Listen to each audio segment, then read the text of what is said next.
Once you have your new taillights in place, you can go ahead and plug them in. Then we're going to need to route the red harness that comes with your new tails all the way to the front driver's side of the car for the sequential. Yeah, that's not actually how you install our taillights.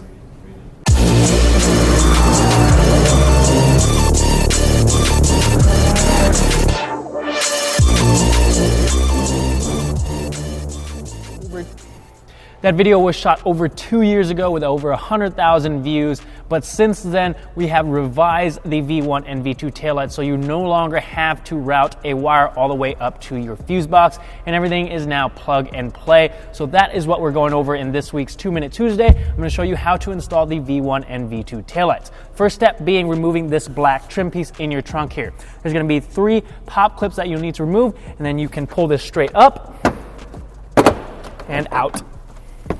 The next step is going to be removing this trunk trim or cover, whatever you want to call it, so that you can reach the back of the taillight housing. These are going to be the clips that are holding in your trunk liner. All you have to do is take a small screwdriver, pry the black part up, and then you can easily pull them out. Now, if you're lazy and want to save some time, you can just remove the one clip here, but for the sake of the video, I'm going to go ahead and pull this whole thing out so you can see exactly what I'm doing.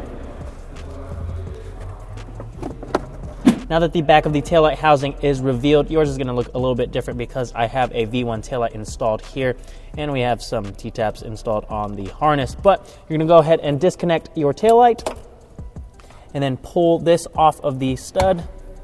And they're going to be 3 8mm nuts that are holding in your taillight. Go ahead and uninstall those.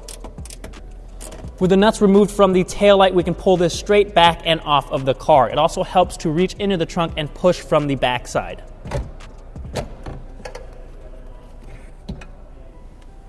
To install your new taillights, you want to align the tab with the slot on your new taillights, and then make sure all of the harnesses go through this opening here and none are pinched between the taillight and the body.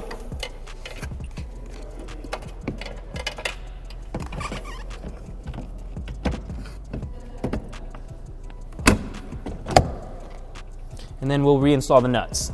That's really all there is to it, guys. You reinstall the nuts onto the back of your new taillights, plug them in, and then reinstall everything inside your trunk, and you're set. Now, if you have the V1s, there is a switch on the back to control the sequential turn signals. Otherwise, if you have the new V2s, there is a connection on the back that you either plug in or unplug to control that sequential function.